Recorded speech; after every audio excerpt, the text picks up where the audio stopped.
मित्रों, academy of social studies में मैं पीसी यादव आप सभी साथियों का अभिनंदन करता हूं। आज पारिस्थितिकी एवं पर्यावरण के अंतर्गत चर्चा सुपोषण की। आज हम एग्ज़ाम पॉइंट की एक नई सीरीज शुरू कर रहे हैं, जिसकी शुरुआत पारिस्थितिकी एवं पर्यावरण के महत्वपूर्ण टॉपिक सुपोषण से शुरुआत करते हैं। सुपोषण क्या है, इस पर कई बार परीक्षाओं में प्रश्न पूछे गए हैं, तो सुपोषण के बारे में हम आपको विस्तृत जानकारी देते हैं। जल में अजैविक तथा जैविक पोषक तत्वों के सांद्रण में वृद्धि को सुपोषण कहते हैं। जल में जब अजैविक और जैविक जो पोषक तत्व होते हैं, जो इनकी मात्रा की वृद्धि हो जाती है, तो इसी को हम क्या कहते हैं, सुपोषण कहते हैं। जल में पोषक पदार्थों की अधिकता भी जीवों को प्रभावित करती है। यह प्रायः स्थिर जलाशय जैसे तालाब, झील आदि में होता है।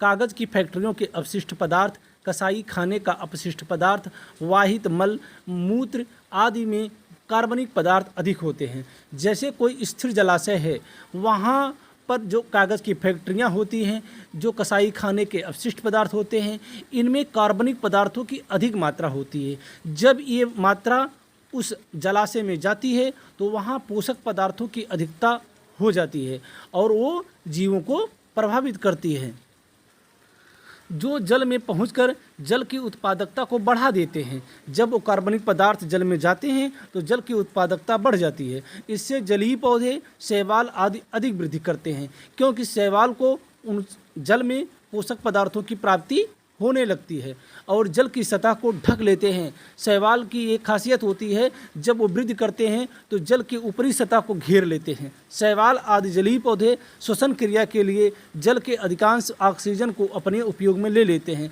जैसा कि विदित है, हम लोगों को मालूम है कि जो जलीय पौधे होते हैं, जो जलीय जंतु होते हैं, वो श्वसन क्रिया में ऑक्सीजन का प्रयोग जल से ही लेते हैं।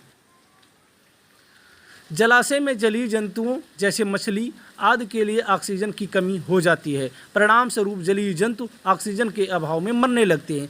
जब शैवाल जल में उपलब्ध ऑक्सीजन की मात्रा को ग्रहण करने लगते हैं, तो जल में ऑक्सीजन की कमी होने लगती है। परिणाम स्वरूप उसमें विद्यमान जीव जंतु ऑक्सीजन के अभाव में मरने लगते हैं। इस प्रकार सुपोषण के कारण भी जैव प्रजातियों की विविधता नष्ट होने लगती है।